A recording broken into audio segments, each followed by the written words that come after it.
Okay, so we just got through sewing the sides, so now we're gonna install the snap. So this is the flap, so I'm gonna fold this down to where it hits where that stitching is, and then press. And then also do the other side and press that. Now, what I need to do is I need to find center of the flap.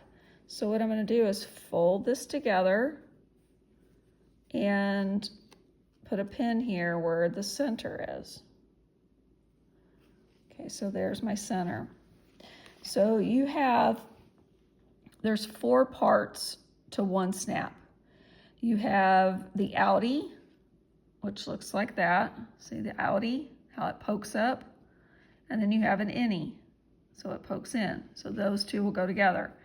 You have this part, which is the outer part of the snap.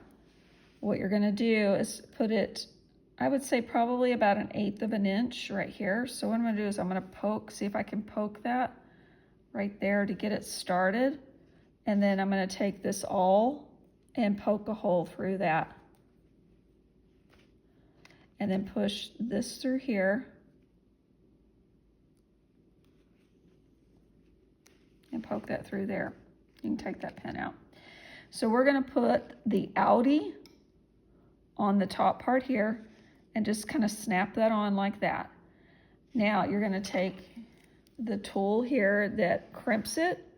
You don't have to press super hard because all you're doing is there's a point right there and you're just kind of smashing that point to hold the outie snap on.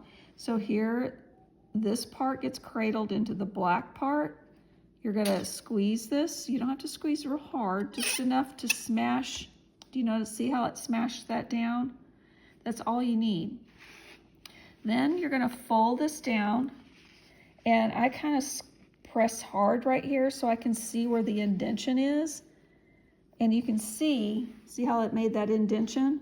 So now what I need to do is use the awl, punch that there, and then I'm gonna take this part of the snap and I'm gonna put that on the inside and bring that forward. Right, like so.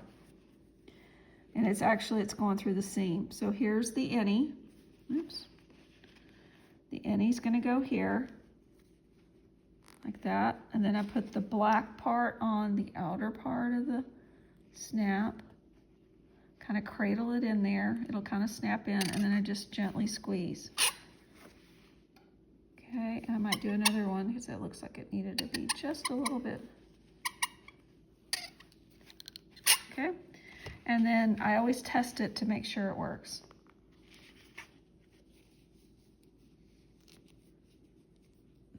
There we go. So now it works. So we're gonna repeat the same process for the other side.